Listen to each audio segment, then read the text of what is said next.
Poca Floja live on Friday, April 18th at Psych Studios at 988 Market Street in San Francisco for an afternoon and evening centered on hip-hop, lyricism, and live energy. DJ set by Fugwell, plus performances by Evolving Wings, Paperboy, The Kid Rated R, Sin Fronteras Dream, Miguel Cultura, Kalen, City Slicka, Polo Ness, Young Cut E, and Hoodwink 415. Doors at 3 p.m., show at 4 p.m. Get your tickets at psychedradiosf.com.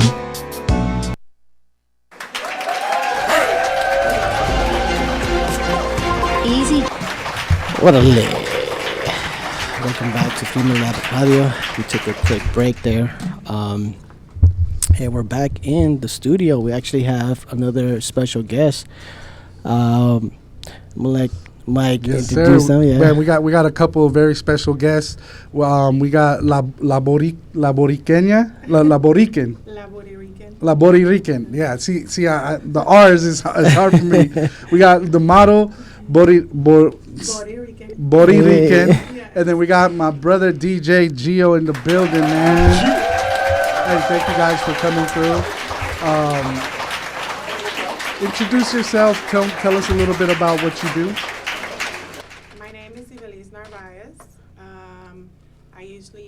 I'm a nurse. I've been doing this for 8 years. And then on the side, I do modeling over for 2 years. Amazing. So those are two different worlds. I think that's amazing that you as a working in the medical field, still pursuing your passion, right? Talk to me about those different worlds and how hard it's been to pursue this passion. To be honest, it's been rough. Mm-hmm. You know, as being a single mom of 6 kids, it's been rough on me. Like, I got to juggle, like, my work schedule, my everyday life, and trying to put that to a side for a little bit and do the modeling. But I usually do the modeling because I love to travel. Mm-hmm. I love to meet new people. And I just love fashion. I love clothes. Mm-hmm. And it's been, like, kind of rough in that area because I have to work 12-hour shifts, and if I have to travel, I have to change my mindset. Like, okay, we gotta hop in an airplane because we have a fashion show in LA, or we have a fashion show in Tampa. So I have to change the mindset of being a CNA and being a model. And that's hard because you're talking about CNA, you're talking about 12-hour shifts. I know, shout out to my wifey, she also works in the medical field, and her dogs are barking, and that's after an 8-hour shift. So I can't imagine the 12-hour shift. And then you do the 12-hour shift, and you're getting into those heels. Oh, my goodness. Yeah, I had a bad experience with that, being on my feet for 12 hours, sometimes 8, sometimes I do 10s, you know, and we always on our feet. It doesn't matter we wear Crocs, it doesn't matter what kind of shoes we wear. Yeah. As comfortable that we could get, but when I put my heels on, it's like I could say I have to be 24 hours with them. Yeah. Because if I have a fashion show that starts at 11, it doesn't end until 12 or 1 in the morning. So my my feet was hurting one time. I broke down. I said, I can't do this no more. Yeah. I ended up crying. Like, I wanted to give up, but my motivation and my kids and my grandkids. And you know, that's good to hear, because in the outside we just think models are living this great life. It's fun, and it's hard work. It is. It's fun. I mean, it's fun, but it's hard at the same time. We do enjoy it, but I'm in the type of person that sometimes they do the after parties and stuff like that. Yeah. I just do what I have to do and go back to my Airbnb or hotel, whatever it is, because I want to go home. Yeah. You know, I don't want to be having fun and getting wasted if I know I got a big responsibility at home. Yeah. So it sounds like it's physically and mentally hard to do it, you know, because you have to balance those two things out, right? It is. Yeah. It is, and then being a full-time mom, you know, like cleaning, cooking, dropping off the kids, picking up the kids, make sure they did their homework, make sure they ate, make sure their groceries at home, the bills, everything is paid. So because you're mom and dad, you're holding it down on your own. Correct. I'm the only one. Yeah, holding it down. Amazing.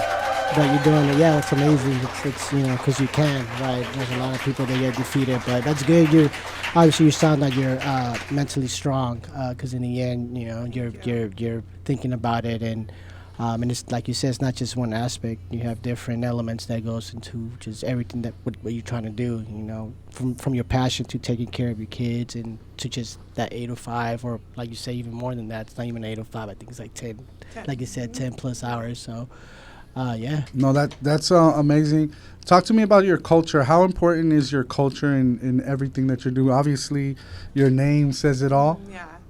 So I'm Puerto Rican. I'm from Bayamon. Was born there and raised there. I came here when I was 7. My mom wanted to give us a better life. Money-wise, financially and everything else. They moved here. We had a rough patch in Puerto Rico. We were living in a poor area. So my mom and dad always worked, always were supporting. They've always been the provider. I always grew up with 2 strong human beings, like teaching us what is to provide, how to take care of your children, Yeah. So my culture for me means a lot. Our Puerto Rican culture, like, it doesn't matter if you're a football player, basketball player, a model, or whatever it is, we are together because we are Puerto Ricans, right? Yeah. We support each other. Even though they don't know your face, and if you come on TV, they will be there for you and support you. I love my culture. The food is so good. I love to cook. I cook from Monday to Sunday all the time. Yeah, with 6 kids, I could imagine you got to, man. Yeah.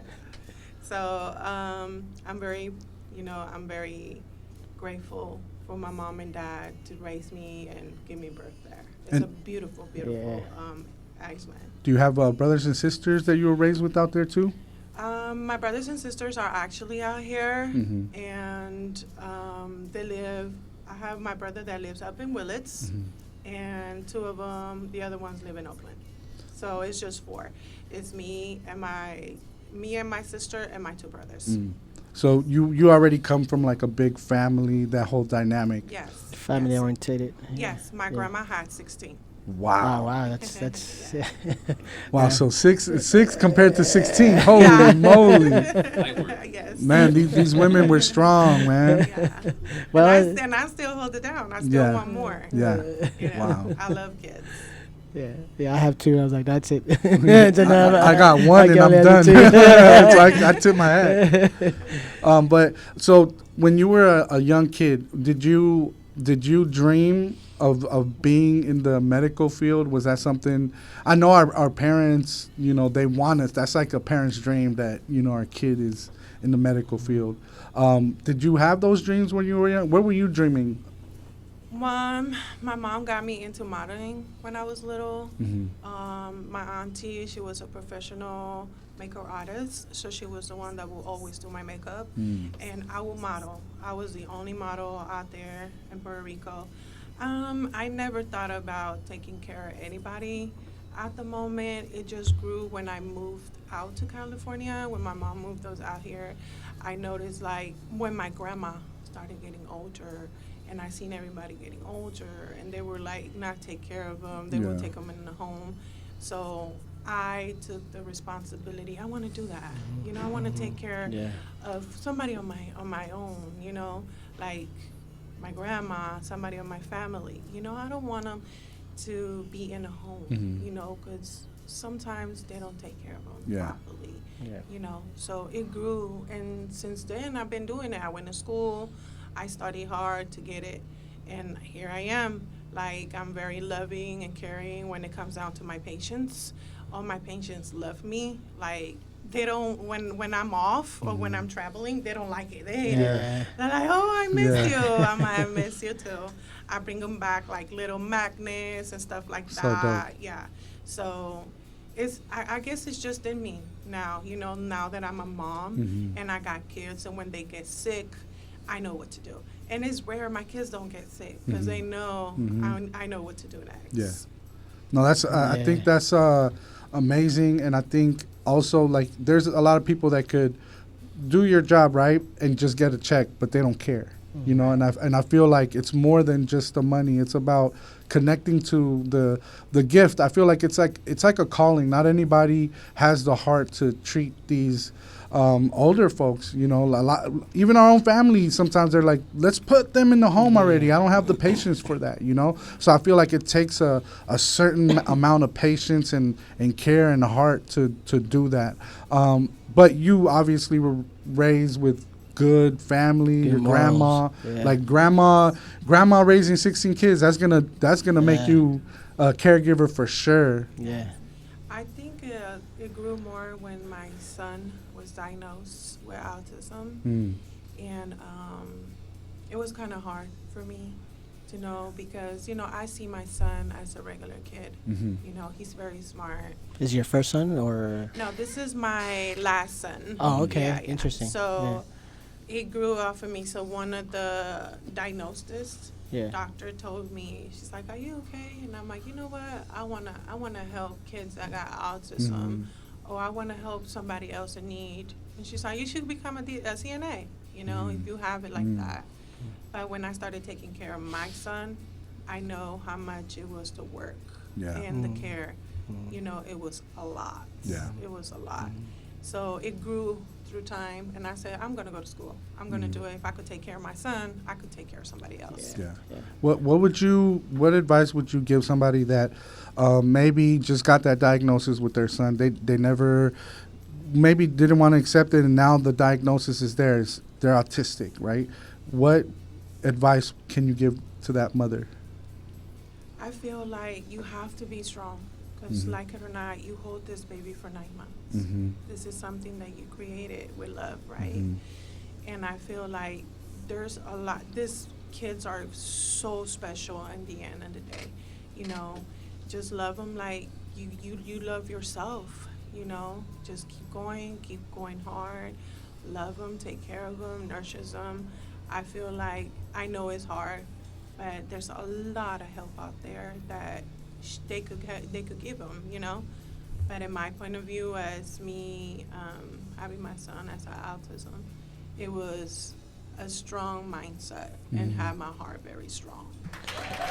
What's one way, for example, if someone finds out, like how Mike was saying, and they're not too knowledgeable on it, what's the best way to, where should someone start? I know in the hospital they'll give you pamphlets and stuff, where to reach out, but as your own experiences, for you to get, obviously just the way how you speak and the way you think, I'm assuming that you did a lot of research in what you're, not dealing with, but what you have to care for. What's one way to start? Because I know that could be very overwhelming sometimes. Where to look. So to be honest, one thing that I could suggest any mother out there, make sure any school that your son goes, they do an IEP. They do an evaluation of your son first and ask them for help. Any help that the school system have, any help outside the school system, like the regional center is one of them. They were the one that helped my son a lot. They have ABA services. The ABA services are the ones that they talk one-on-one with the mom. They evaluate the son, right? And they do some testing, and they come one-on-one to their homes, and they do testing, and they take care of the son, meaning taking time off. They show him how to write. They show him how to read. They will help him at any special needs that he really needs, to move forward in life. Yeah. Amazing. Care. Yeah. Where can people contact you if they want to contact you for some modeling services? They could go ahead and follow me on Instagram, La Borirican, and that's the only one that I have. They could email me their information there or have a DM. Dope. And what's the you said you've done fashion shows, and have you done videos, like music videos, or you just focus on the fashion part of it? Actually, I have done music videos. I did one not that long ago with Kind of One in Tampa, Florida. Dope. And I'm doing another one at the end of this month with the same artist, with the same singer artist. And you guys could follow him as well, Kind of One. and Instagram. Amazing. Thank you for coming down, and we're so glad to meet you, and your story is amazing. Yeah. And anybody out there that's listening, there's no excuse, right? We could always put excuses on like why we're not pursuing this or why we could even throw in the towel. But you got somebody that's working one of the hardest jobs, has 6 kids, is dealing with autism. That's not easy, It's not easy. It's not easy. And modeling, it's like the message that you're giving your kids is very powerful. Yeah. It's very powerful, and I commend you. And I pray that that the Most High keeps honoring you with the strength, because you've been carrying it for so long. So, but thank you for coming down, DJ Gio, bro. Thank you for bringing your La Borirican down, bro. Like, it was amazing. What's up with you, bro? Hold on, let me get him the mic real quick. We got DJ Gio in the building. Just getting ourselves situated here. Microphone swap. That's all we're doing here. In the background. How you doing, brother? Thank you for coming good, down. I'm doing good. What's up with everybody? Legendary DJ Gio, man. For those of the people out there that don't know, man, tell them a little bit about what you do, where you DJ, the radio stations, everything, bro. All that good stuff. I mean, I think most people already know, Yeah. my little background. Just a real quick one, DJ Gio from Richmond, California. And, I DJ pretty much everywhere around the Bay, LA, Vegas. So those are like my 3, area markets. Yeah. I started DJing when I was 15 and started getting more into the music. I think in 2015, my boy reached out to me. He used to work with KMEL back in the days. And he told me, hey, man, you want to do radio? I mean, big opportunities, Yeah. So I was like, yeah, why not? So I started doing radio up in Yuba City called 105.9 Rhythm. So I kind of took off from there when I started getting more and more into the music industry.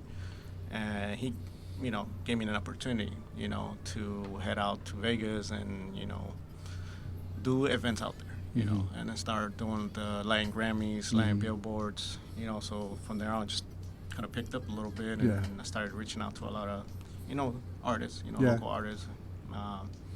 But, I've been around, so. Yeah, you're active, man. Definitely. I see you on IG. You pop up a lot. Like, you're always doing something. Yeah. So.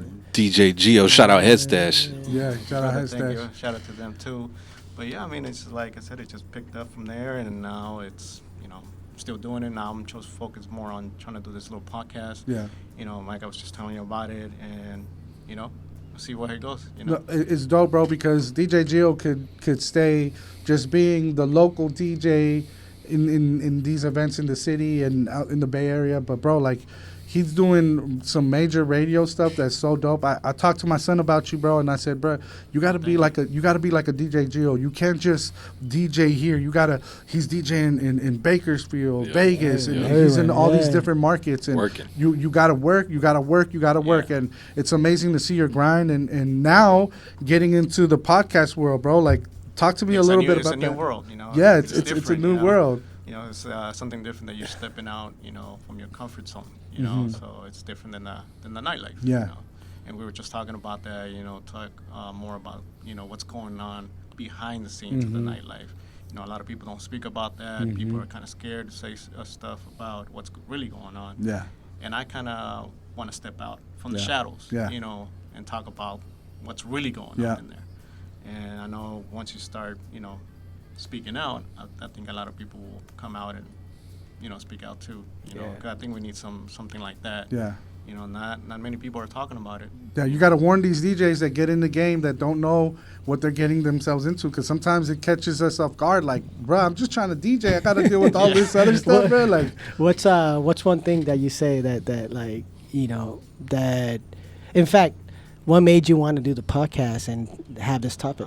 To be honest, going around to all these events, I was working with people from Empire, a lot of these major labels too, so I started going to these, private parties. And people are like, at first I didn't know how to talk to them, because they're big shots, how can I talk to them?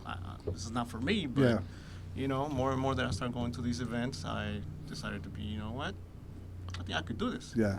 And I started talking to people and started connecting with people, and started presenting artists to a lot of the A&Rs, from Empire and all that. I got, I learned a lot from them too. Going to the studios, going to these private events. So that's what kind of made me step out on my comfort zone from the DJ, zone. So now, I'm trying to do this podcast, it's Mi Cultura, Mi Música y Cultura, because, Mi Música y Cultura. That's the name of the podcast, Mi Música y Cultura. That's dope. I like that. I love it's music, everybody loves music, Cultura, because it's the fashion, the streets, all that. So I just did my first interview, out in LA. With a comedian, shout out to him, Elias Cepeda. He's a upcoming comedian. Dope. So you're mobile too. That's bro. dope. Like, Hey, you got to do what you got to do. Man, gotta make it happen. So I kind of like was delaying on doing this project for so long, and I, sometimes you kind of like have so much things going on that you can't even catch up to what you're doing, So you got so much on your plate, and you're like, it's time now. Put everything on hold. And focus what you need to do. So that's what kind of motivated me to now do this, and I was talking about that. So Yeah, no, bro. that's exciting, bro. Yeah, you got so much game. You've been DJing for so long. You got to tell people kind of some of the ins and outs of it. That's the way to do it in a long form podcast is talk about it. Expose, like you said, some of the shadows. That's people need that. Yeah, I think a lot of DJs are not comfortable with the subject, or promoters or anybody that's. Or DJs are too comfortable playing the politics. Yeah. Sometimes somebody has to break out and snap them out. That political game that's being played.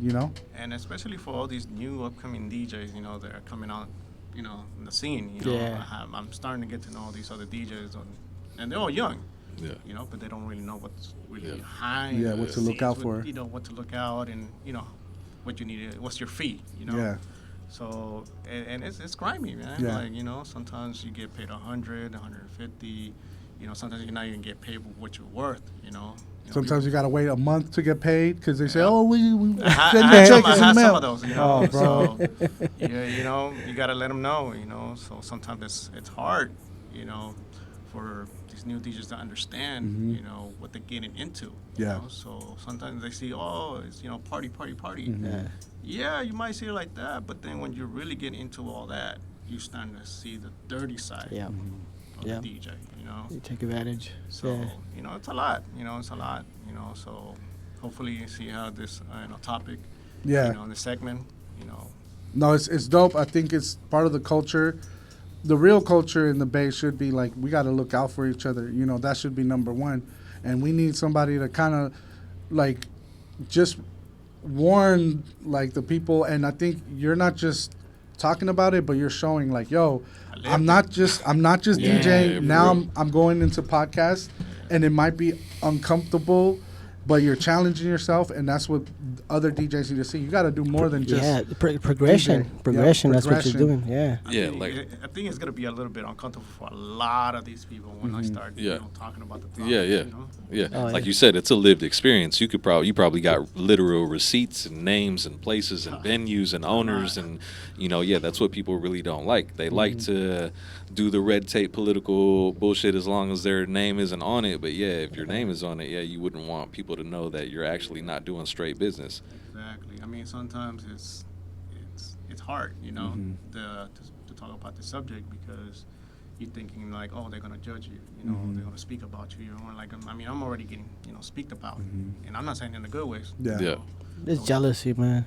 So it's always something. Oh, Gio this, Gio that. Oh, don't work with him. Da da da. Yeah. It's like, well, you know what? Somebody got to speak up, bro. Oh yeah. It's integrity, bro. You might get blackballed or, you might get X'd out or 87 for this and that. But if you're standing on integrity and you're speaking about stuff that's real to you and, again, helping up some of the homies that are coming up under you, some of these DJs that need guidance and stuff, bro, that's worth more than a little check from here and there. Exactly. Yeah. Well, not just that, but we're kind of working with a lot of these new upcoming artists that are hard headed. You just want to give them the heads up, on certain things, but they don't want to listen. Pretty sure you came across a lot of artists like that. Mike deals with that all the time. Yeah, I mean, you gotta swim in it, so you still have to like figure out how to vibe with all of them, right? But at the same time, try not make it like where it gets so bad, and it's fucking up your shit too. So it's like, yeah, there's a balance, especially when you're involved. I think that's one of the things, right, that comes with the wisdom that you built within your own field. Like, you have to also be the one that sometimes I gotta be the one that has to tell you, you know what? No, that's not right. Watch out for this and watch out for that. It only makes the game better for us. Yeah. In the end. I mean, sometimes people gotta learn the hard way. That too. That part. Somehow, that part. Yeah. Some people will listen, some people won't. Always trying to, what, I've been through that, and I don't want you to do the same mistake. Yeah. Because I know I have so many regrets of not listening to sometimes the people, because sometimes those people are the ones that are always gonna guide you. Yeah. To be a successful person. And I think those are my regrets. Sometimes not listening, because I'm hard-headed. I'm not gonna lie. Yeah. I'm a Scorpio, so Yeah. hard-headed as fuck. So. No, and it's hard because we also deal with like not everybody. I understand that not everybody is trying to get me. Not everybody's trying to do me dirty, but most people are, bro. Yeah, like most people are. Big percentage. But there's a little percent that I gotta keep open because I gotta keep hope that life is still gonna bring me quality people, because that's how it is, bro. Like if we're good people, we're magnets, and we're gonna attract other good people. But we gotta filter out all this BS, and I feel like it takes a little bit of thick skin. You've been in the game for a minute now, and now like what you need to do and what you don't want to deal with. I think that's important, that people realize that you don't have to deal with like the environments that you're in. You could literally say, you know what, I'm gonna step away, I'm gonna switch it up, I'm gonna pivot. Literally, the pivot is amazing, bro, because you don't always want to stay in the same place, especially if the environment's not changing, it's just being toxic. It's like if nothing changes, you have to get out of there, you know? I feel like sometimes people get too jealous. Even if you don't have anything for people to be jealous of, it's just that little success that you can have, and people just want that, Bro, I mean, if I could see a hater not like your life-size post that you have with your radio station, bro. It comes with it, bro. The minute your life-size have a fucking cutout of yourself, bro, like you better expect the haters, bro. You know what's funny? Because a lot of people have told me, hey, you should make what is those posters out there? The billboards? The billboards, right? Yeah. And I was like, man, that sounds like a good idea. But then, I was going to have somebody saying something, what? Yeah. You see, having a thing like that out Yeah. there, like he's not doing anything, But it's not about not doing it. It's doing Fuck it. that, bro. You got to do it, bro. Do it. I mean, regardless, no one... do it, yeah. You're always going to have haters. I think there's this rule, it's called the power of 10. There's going to be, out of 10 people, 3 people will fuck with you, 3 people will hate you, 4 people don't give a fuck. So they're going to be more into like the not like you, So if you get 3 out of 10, bro, you're winning. Well, it's like that saying, if no one's hating on you, that means you're doing something wrong. Exactly. Right? Exactly. You want people hating on you. And it's crazy too, because when I sit with so many people and they start talking about somebody else, it's not even there. So imagine when you're walking away from that table. Oh, yeah. 10 times down, You bro. don't think they talk about you? Of Always. course. And It's I just always not tell for them, you. remember that. The people that talk about other people that surround you in the same fucking Yeah. all the people are going to be talking about you when you walk away. Yeah, always. And it's crazy thing that people don't believe it. Because, no, we're so tight, bro. We just been to Vegas. We just been over here. And we have so many females here and there. We did all this together. Like, yeah. But you got to remember, if a person's talking about another person, that person's going to be talking about you. Yeah, so either you care or you don't. Right. Exactly. Because it's like one of those things, as long as you don't hear it, then... Right, but at the same time, you're not gonna, like how Mike was saying, you gotta watch out what you say, right? It's like you can't just be so loose with anyone. You know who to be real with, but then you have your individuals like, I don't know you too well. So, but yeah, I mean, you're right. It's like people think sometimes because you have this tight bond, it's like, well, it's just, like you said, it's if you're already seeing it, in a way that is being so comfortably done, then And I had to step away from a lot of people. Like I had to stay away from a lot of people. I know people been talking about, man, Gio just fall off, and like it's not that I fall off. It's just I decided to kind of starting to see things, and it's like I'd rather back off. Nah, it's limited access. Sometimes you got to be exclusive. Not accessible to La Chusma, bro, because a lot of Chusma are out here, bro. Like, I don't got no time for you Chusmas, bro. Like, for real, bro. Like, I need some real, like, energy, bro. Fuck that. We don't have a button for that. I need to choose my button. But, bro, like, inspiring. I love to see what you're doing. I love to see where you're going. We got to get him on the FIRMELAB podcast, bro. For sure. Like, I want to bring him to the studio. We got to have him promote the podcast. And, bro, like, this is your spot, too, bro, your family. Anytime you want to shoot at the rooftop, we got a dope rooftop. We're going to get some artists in here to interview with you, bro. But, bro, like, so once again, Música y Cultura podcast. Dope, with DJ Gio. So remember the name. You're gonna see a whole bunch of content coming out. You're gonna see a billboard out there too. Yeah, eventually you're gonna see the billboard, bro. And I want to see you guys in that billboard too. Yeah, Take yeah. a picture. And I actually got the hookup for that. I just got to make a call in LA. They were like, "Hey, Nice. Nice. I'm not gonna say what's the price because it's like No. Yeah. But you got it though. I got Flex it. on So that. make sure we can even get you guys out there too. No, thank you, DJ Gio, for coming through. We're gonna get in a DJ Gio mix, bro. Bro, talk to me a little. What are we about to hear right now? Okay, so you guys got to listen to it. My mixes speak for itself. My work speaks for itself. I don't like to put myself too out there. I don't like to sound like so cocky. But Like sometimes boast I know yourself, sometimes you gotta sound a little bit cocky, but not Sometimes, all the way. But you gotta feel like you're the man. Yeah. You just gotta know when to do it, right? Like that perfect moment. Like, I'm gonna do it right now, man, because it's gonna work out for me. But you know what's crazy is like when you feel that much of a confidence, you mess up. It's And okay, sometimes Comes with you it. gotta take that L, right? Yeah, And you yeah. get this. It's not that they're talking smack or anything like that. Somebody's gonna come up and say, "Hey, man, you did a shitty ass job. You know what I mean? You did bad today. That's a friend, right? It's a learning curve. It's a learning curve. No, and It's the L for the learning curve. Exactly. Like I always tell people, don't ever take that in a bad way. Yeah. I used to take that Yeah. a Of lot course, of times of in a course. bad way. But you know what? That made me a better person, a better DJ. Yeah. So I'm still learning. Yeah. Don't get me wrong. Oh, we are, I'm yeah. still getting that little progress out Yeah, there, yeah. But when somebody tells you, man, you did a shitty ass night, don't take it personally. Hey. It's just so you know that you gotta do better. Yeah. When it's genuine, when it's genuine, Yeah, sometimes those it's critiques true. will help you more than, hey, good job, mean, because I'll a hurt. good job, that'll just roll off the back. But somebody that's actually paying attention to you and tell you, hey, you know what, you could have did that a little better. That shit kind of sucked. Yeah, you'll listen to that. Trust me, there's people that are blind and they'll say, hey, you suck. Nah, But at least you're being honest. Yeah, I know. It's all right. That's what counts, He's you like, know? cut the bullshit out. Yeah. Okay, all right. Get straight to the point. No, that's how Stilo is, bro. Like, he knows that I'm very honest with him, and I'm like, and he knows, like, I'm listening to every song, and he's like, after his set, he's like, everybody does a good job, and then he goes and he's like, all right, where did I fuck up? I'm like, you should have done But this those one. Are, you know what? Those are the good friends, though. Like, Yep. if you have, it's like I always tell artists, don't ever bring your whole crew. Yeah. The people that you hang around so much around. Because when you take them to the studio, what do? They're going to, hey, bro, you did a fucking great job, man. You killed it. And then you go out there and you present that song, somebody else is going to be, you know what? This shit sucks. Yeah, you need to rewrite Who that. who lied to you? Who lied to you? Yeah. Well, my people, like, see, that's the Yeah, problem. yeah, You fucking up yeah, already, yeah. bro.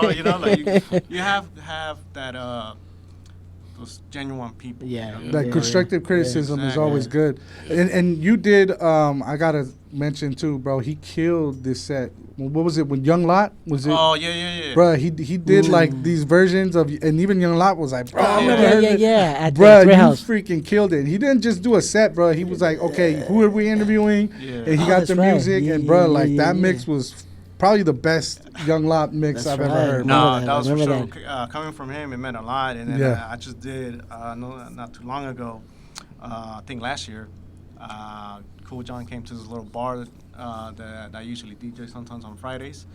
And he just popped out with his brothers, and then he was like, and his brother came up and he was like, hey, bro, my brother's here. And I was, who's your brother? Like, Cool John. I was like, oh shit, yeah, okay, yeah, fuck with Cool John, you know.